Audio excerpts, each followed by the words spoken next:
కారణీభూతులైనటువంటి స్వామివారి దివ్య చేతనానికి పాదపద్మములకు నమస్కరిస్తూ, అలాగే ఈ బ్రహ్మవేదికపై ఆసీనులైనటువంటి పూజ్యశ్రీ సూర్యానంద స్వామివారి పాదపద్మములకు, పూజ్యశ్రీ మాతా అనంతానందగిరి పాదపద్మములకు, అలాగే పెనుగొండ స్వామివారి పాదపద్మములకు, పూజ్యశ్రీ ఆత్మానంద స్వామివారి పాదపద్మములకు, అలాగే ఉపస్థిత మహాత్ములందరి పాదపద్మములకు నమస్కరిస్తూ, ఇక్కడికి విచ్చేసినటువంటి ముముక్షువులు, భక్తులు అందరి హృదయాంతరాలలో దివ్య ప్రభామానంగా వెలుగొందే ఆ పరాత్పరుడికి నమస్కరిస్తూ, హరి ఓం. మల నిర్మోచనం పుంస జలస్నానం దినే దినే సకృతి గీతాబసిస్నానం సంసార మలనాశనం.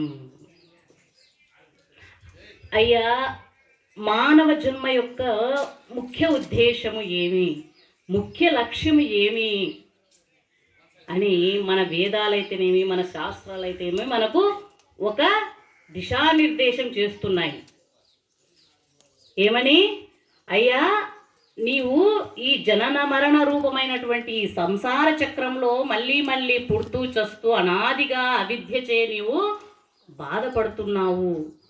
ఇది కాదు నీ అసలైనటువంటి ఈ దేహం కాదు, నీ స్వరూపం, నీ సస్వరూపం వేరే ఉందయ్యా.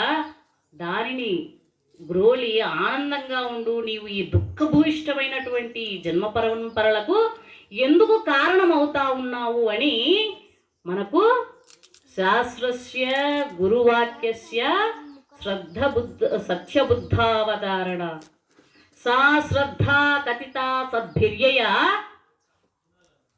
సత్యవస్తు ఫలభ్యతే.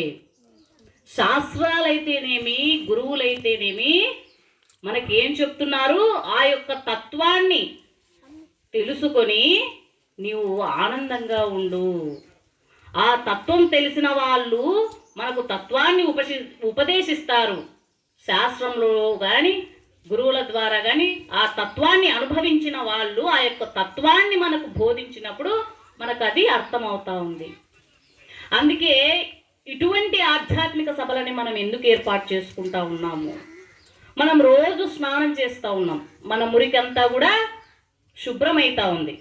కానీ మన మనస్సుకు పట్టినటువంటి అనేక జన్మ సంస్కారాలు, వాసనలు ఏవైతే ఉన్నాయో వాటిని ఏ విధంగా శుభ్రం చేసుకోవాలి? మనకి ఎందుకు ఈ జన్మలు వస్తున్నాయి, ఎందుకు మనం పుడుతున్నాము అనేటువంటి విషయాన్ని ఆలోచన చేస్తే ఇదే విషయాన్ని అడుగుతారు. వివేక చూడమనిలో శంకరాచార్యుల వారు చెప్తారు, కోణామ బంధ కథమేష ఆగత కథం ప్రతిష్టాస్య కోసావనాత్మ. కోణామ బంధ కథమేష ఆగత కథం ప్రతిష్టాస్య కథం విమోక్ష. అయ్యా, బంధం ఎక్కడి నుంచి వచ్చింది నాకు? ముందుగా నేను మోక్షాన్ని పొందాలా అని ఎవరు అడుగుతారు? ఎవరైతే బంధంలో ఉన్నారని తెలుసుకుంటారో వాళ్ళు కదా మోక్షం కోసం ప్రయత్నం చేస్తారు. అసలు బంధం అంటేనే ఏమో తెలియడం లేదు మనకు, మళ్ళీ ఇక మోక్షం గురించి ఎప్పుడు ప్రయత్నం చేస్తున్నాము? అసలు బంధం అంటే ఏమిటి, దాని స్వరూపం ఎలా ఉంటుంది, నేను ఏ విధంగా మోక్షాన్ని పొందాలా అని నిజమైనటువంటి ముముక్షువు సద్గురువుల వారిని అడుగుతారట. వివేక చూడమనిలో శంకరాచార్యుల వారు చెప్తారు మనకు. బంధం ఎక్కడి నుంచి వచ్చింది? వాసనాద్బంధ. వాసనాద్బంధ మోక్షోహి వాసనాత్ క్షయ. అయ్యా, బంధము బంధము అంటున్నారు. నీవేదైతే కోరికల ద్వారా సంస్కారాన్ని పేర్చుకుని అనేక జన్మల నుంచి పొందాలా, సుఖాలను అనుభవించాలా అనేటువంటి కాంక్షతో ఆ కోరికల కోసం వెంపర్లాడుతూ నీవు పేరుకున్నటువంటి ఆ యొక్క సంస్కారమే వాసనల రూపంలో జన్మ జన్మాంతరాల నుంచి మనకు బంధం రూపంలో మనల్ని వెంటాడుతూ ఉన్నాయి. అది మలిన వాసనలు, శుద్ధ వాసనలు అని ఉన్నాయి.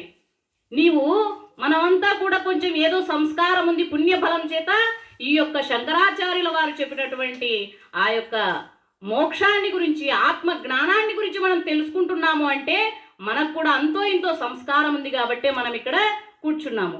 మలిన వాసనలు, చెడు ఆలోచనలు చేసే వాళ్ళు ఉంటారు. వాళ్ళంతా ఉన్నారా ఇక్కడ?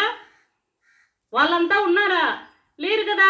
ఆ విధంగా మలిన వాసనలు, శుద్ధ వాసనలు అని ఉంటాయి. మన యొక్క ఆలోచనలే మన జన్మలకు, ఉత్తమ జన్మలకు, నీచ జన్మలకు కారణమవుతా ఉన్నాయి. అయితే ఆలోచనే చేయకుండా ఉండడం ఎలా? ఆలోచన చెయ్యయా? ఎవరొద్దన్నారు? స్వకర్మణ తమభ్యశ్చ సిద్ధిం విందతి మానవః. నువ్వు ఏ కర్మ అయితే చేయదలుచుకున్నావో ఆ కర్మని భగవంతునికి అర్పణ చేసి చేయవయ్యా. కాబట్టి ఆ బంధం ఎక్కడి నుంచి వచ్చింది అనేటువంటి విషయాన్ని ఎవరైతే నిజంగా ముముక్షువు ఆలోచన చేస్తాడో వాడు కదా బయటపడడానికి మోక్షం గురించి ఆలోచన చేస్తాడు. ఒక ఎలుక కోశాగారంలో, ధాన్య కోశాగారంలో పడింది. అది బాగా ధాన్యం ఉంది, చుట్టూ రకరకాల ధాన్యాలు ఉన్నాయి, తినచ్చు కదా. లేదంట, అది బయటకు పోవడానికి ఊరికి పరుగులు తీస్తూ ఉందంట. ఎందుకు? తనకి ఇష్టమైనటువంటి పదార్థాలు ఉన్నాయి, తినచ్చు కదా మళ్ళీ. కానీ దాని ఆలోచన ఏముంది? నేను బయటపడాలా. కానీ మనం మాత్రం తింటూనే ఉన్నాం, ఇంకా తినాలనే, అది రుచించి ఇక్కడే ఉండాలని ఇక్కడే ఉన్నాం. బయటపడాలన్నటువంటి ఆలోచన ఆ యొక్క మూషికానికి వచ్చింది. కానీ నిజంగా బయటపడాలన్నటువంటి ఆలోచన మనలో కనుక మొదలైతే నీవు మోక్షం గురించి ప్రయత్నం చేస్తావు. ఆ విధంగా మోక్షం గురించి ప్రయత్నం చేయకుండా మనకు అడ్డుకునేవి ఏవి? మనకు ఏవి శాశ్వతంగా కనిపిస్తున్నాయి? శాశ్వతంగా కనిపించే వాటి గురించే కదా మనం ప్రయత్నం చేయాలి.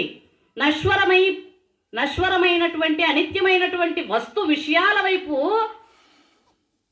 మనం మన యొక్క కాలాన్నంతా వెచ్చించి ఆయుష్కాలాన్ని, విలువైనటువంటి ఆయుష్కాలాన్నంతా కూడా అయిపోగొట్టుకుంటున్నాం. పెద్దలందరూ చెప్తున్నారు జ్ఞాన ఖడ్గము, జ్ఞాన తపస్సు, జ్ఞాన యజ్ఞము అని కూడా. అయ్యా, నువ్వు ఆ జ్ఞానాన్ని పొందు. ఆత్మ జ్ఞానం తప్ప నీకు మోక్షాన్ని కలిగించేటువంటిది ఏదీ లేదు. ఆ జ్ఞాన ఖడ్గం చే నహి జ్ఞానేన సదృశం పవిత్రమిహ విద్యతే అంటారు. జ్ఞానం తప్ప ఈ లోకంలో పవిత్రమైనటువంటిది ఏదీ లేదు. ఆ జ్ఞానాన్ని నీవు తెలుసుకున్నావంటే నీవు ఇందులో నుంచి బయటపడచ్చు. జ్ఞానం అంటున్నారు. ఏందయ్యా జ్ఞానము? నిత్యానిత్య వస్తు వివేకము. ఏది నిత్యము, ఏది అనిత్యము, ఏది శాశ్వతము, ఏది అశాశ్వతము విభాగం చేయాల. పరమాత్ముడు చెప్పినాడు, క్షేత్రజ్ఞ విభాగ యోగము, గుణత్రయ విభాగ యోగము, శ్రద్ధాత్రయ విభాగ యోగము. ఈ విధంగా అనిత్యము నిత్యము కలిసి కలగాపులగంగా ఉన్నటువంటి ఈ ప్రపంచంలో నిత్యమైనటువంటి సత్యాన్ని పట్టుకుని అనిత్యమైనటువంటి దాన్ని చూడవయ్యా, దూరం పెట్టు. అమ్మ పొద్దున్నే బియ్యం ఏరుతుంది, అందులో రాళ్ళు ఉంటాయి, అన్నీ ఉంటాయి. అమ్మ శుభ్రం చేసి చెరిగి నీటిగా రాళ్ళను పక్కకు పారేసి మనకు కావలసినటువంటి పదార్థాన్ని ఏ విధంగా వండుతుంది?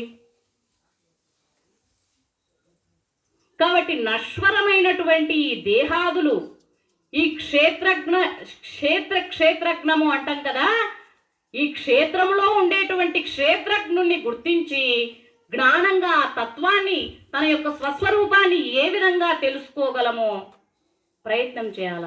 అందుకే శాస్త్రస్య గురువాక్యస్య సత్యబుద్ధావధారణ శాస్త్ర కథిత తద్భిర్యయ అంటే ఆ యొక్క సత్యాన్ని తెలిసినటువంటి మహాత్ముల చేత మనం ఆ జ్ఞానాన్ని పొంది తరించాలి. వారు చెప్తారు, అయ్యా ఇది అనిత్యమైనటువంటిది, ఇది నశ్వరమైనటువంటిది, ఈ ప్రపంచంలోకి అంత శాశ్వతమైనది కాదు. ఇది ఏదైతే శాశ్వతమైనది ఉందో దాన్నే నీవు పట్టుకొని ఉంటే నీకు జన్మ పరంపర ఈ పునరపి జననం పునరపి మరణం పునరపి జననీ జఠరే శయనం ఇహ సంసారే బహుదుస్తారే కృపయా పారే పాహి మురారే. కృష్ణ నేను ఎట్లా దీంట్లో నుంచి బయటపడాలా అంటే ఆ కృష్ణ పరమాత్ముని పాదాలను ఆశ్రయిస్తే తప్ప ఈ యొక్క జన్మ పరంపర మనకు తప్పదు. కానీ అనిత్యమైనటువంటి విషయాల వైపు పోతున్నాం మనం. ఒక ఆధ్యాత్మికవేత్త పర్యటన చేస్తూ ఉన్నాడట. చేస్తూ సేద తీర్దామని ఒక ఇంటి దగ్గరికి వచ్చాడు.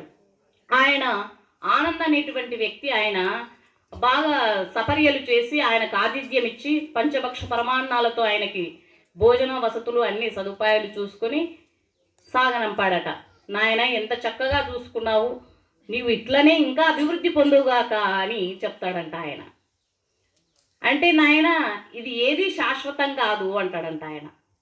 ఈయనేమి ఇట్లా అంటున్నాడు అనుకుని ఆధ్యాత్మికవేత్త ముందుకు వెళ్ళిపోయాడట. మళ్ళా వచ్చినాడంట 2 సంవత్సరాల తర్వాత. అప్పుడు అదే ఇంటికి వస్తే ఆయన పూరి గుడిసెలో ఉన్నాడట. అయ్యో ఏమైనా నీవు ఈ పరిస్థితుల్లో ఉన్నావు అంటే ఇది కూడా శాశ్వతం కాదు అని అన్నాడంట. బాధపడ్డాడంట. గృహంలోకి వస్తేనే ఆతిథ్యం ఇచ్చి తన ఎండిపోయిన రొట్టె ఉంటే ఆ ఎండిపోయిన రొట్టె పెట్టి అట్లనే సాగనంపి ఉన్న దాంట్లో ఆతిథ్యం ఇచ్చి పంపినాడంట. చాలా బాధపడి ఎందుకు నాయన ఇట్లా అయిపోయినావు అని అంటే, నాయన ఇది కూడా శాశ్వతం కాదు. మాత్ర స్పర్శాస్తు కౌంతేయ శీతోష్ణ సుఖ దుఃఖద ఆగమ పాయిను అనిత్య తాం క్షితిక్షస్వ భారత. నాయన ఇవన్నీ కష్ట సుఖాలు శీతోష్ణ సుఖ దుఃఖాలు కూడా వస్తూ ఉంటాయి పోతూ ఉంటాయి. వీటి గురించి మనం దిగులు పడవలసిన అవసరం లేదు. పరమాత్ముడు మనకేదైతే ఇచ్చాడో దానికి మనం కృతజ్ఞతా భావంతో జీవించాలి. మనకి ఇచ్చినటువంటి ఈ దేహాన్ని ఎంత ఉన్నతంగా ఉపయోగించుకోగలమో ఆలోచించాలి అని చెప్తాడంట. నాయన నేను కాదు ఆధ్యాత్మికవేత్తని, నీవే ఆధ్యాత్మికవేత్తలాగా ఉన్నావు అని నమస్కారం చేసి మళ్ళీ ఆయన పర్యటన సాగిస్తూ వెళ్ళిపోయాడట. మళ్ళా వచ్చాడట. అయ్యో ఆ రోజు దీన పరిస్థితుల్లో ఉన్నాడు, ఎట్లా ఉన్నాడో అని మళ్ళీ ఒక 4-5 సంవత్సరాల తర్వాత వస్తే ఆయన అప్పుడు ఒక పెద్ద బంగ్లాలో ఉన్నాడట. ఏం నాయన ఇలా ఉన్నావు? నాయన నేను పనిచేసే వ్యక్తి దగ్గర ఆయన సంతానం లేకపోవడం కారణం చేత నా పేరు మీద రాసి ఆస్తినంతా పెట్టి పోయాడు ఆయన అని చెప్పాడట. సరేలే నాయన నువ్వు ఇలాగైనా సంతోషంగా ఉండు, నువ్వు బాగుంటే చాలు అని చెప్పాడట. నాయన నీకు ఇంకా అర్థం కాలేదా? ఏది శాశ్వతం కాదు. ఇది ఉండొచ్చు, రేపు నేను ఉంటానో లేదో తెలియదు. అన్నీ ఉన్నాయి, నేను ఉండాలి కదా అనుభవించడానికి అని ఆయన చెప్తాడట. ఆయన ఒక్కసారిగా ఆశ్చర్యపోతాడంట ఆధ్యాత్మికవేత్త. నేను కాదు నాయన ఆధ్యాత్మికవేత్తని, నీవే నిజమైన ఆధ్యాత్మికవేత్తవు అని ఇంకా కళ్ళు చెమర్చుకుంటూ వెళ్ళిపోయాడట. మళ్ళీ వచ్చి చూస్తే అన్నీ ఉన్నాయి, బంగ్లా ఉంది, వసతులు ఉన్నాయి, చెట్లకు పావురాలు, అన్ని పక్షులు అన్నీ వేలాడుతున్నాయి, అన్నీ ఉన్నాయి. కానీ ఆయన లేదు. కాబట్టి సత్యాన్ని గ్రహించి ఉన్న దాంట్లో ఎవరైతే సంతృప్తి పడుతూ ఇది అనిత్యం అని తెలుసుకొని పరమాత్ముని నామాన్ని స్మరిస్తూ ఆ యొక్క సత్యాన్ని తెలుసుకోవాలి. ఈ దేహాదులు అనిత్యమైనవి, అనిత్యాని శరీరాన్ని విభవో నైవ శాశ్వత నిత్యం సన్నిహితో మృత్యు కర్తవ్యో ధర్మ సంగ్రహ. అయ్యా నీవు మానవునిగా జన్మ ఎత్తావు, నీ కర్తవ్యం ఏది? మా కురు ధనజన యవ్వన గర్వం హరతి నిమేషాత్ కాలా సర్వం మాయామిదమయం అఖిలం హిత్వా బ్రహ్మపదం త్వం ప్రవిశ విదిత్వ. అయ్యా ఈరోజు నాకు ధనబలం ఉంది, యవ్వన బలం ఉంది, బంధుబలగం ఉంది అని నీవు గర్వపడుతున్నావు. ఇవేవైనా నీకు శాశ్వతమా? ఇవేవైనా నీ వెంట వస్తున్నాయా? ఏది నీ వెంట వస్తుంది? నీ మనస్సు ద్వారా ఏవైతే ఆలోచనలు, ఏవైతే చింతలు చేస్తూ ఉన్నావో అవి సంస్కార రూపంలో నీకు జన్మ జన్మల వెంట వచ్చి నీ ఉన్నతికి, నీ అధోగతికి కారణమవుతున్నాయి. హెచ్చరిస్తూనే ఉన్నారు మనకు పెద్దలు, ఎంతోమంది గురువులు హెచ్చరిస్తున్నారు. కానీ మన బుద్ధి ఎక్కడికి పోతుంది? మళ్ళీ మళ్ళీ పోయి ఎక్కడికి వాళ్తుంది. ఆశ చేత మనుజులు ఆయువున్నన్నాళ్ళు తిరుగుచుందురు భ్రమ తిప్పుదాకా మురికి బాండమందు ముసురుటీగల రీతి విశ్వధాభిరామ వినురవేమ. ఎన్ని చెప్పినా కూడా మన మనస్సు ఎందుకు వాటివైపే మగ్గుతుంది. అందుకే సత్సంగత్వం. మన మనస్సు ఎప్పుడెప్పుడు అటువైపు పోతుందో దానిని నిగ్రహించడానికి ఎన్నో చెప్పారు. బుద్ధ్యా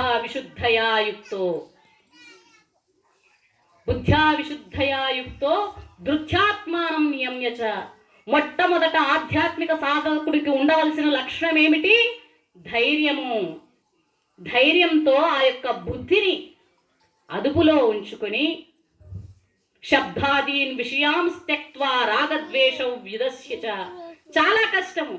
ఒక పరిస్థితి ఎదురైందంటే ఇది నాకే కావాలా, నేనే పొందాలా అన్నటువంటి ఆలోచనలు, అది నాకు దక్కకపోతే కోపం వచ్చేస్తుంది. ఒకదాని నుంచి ఒకటివి పుడుతూనే ఉంటాయి గుణాలు. శబ్దాదీన్ విషయాం త్యక్త్వా రాగ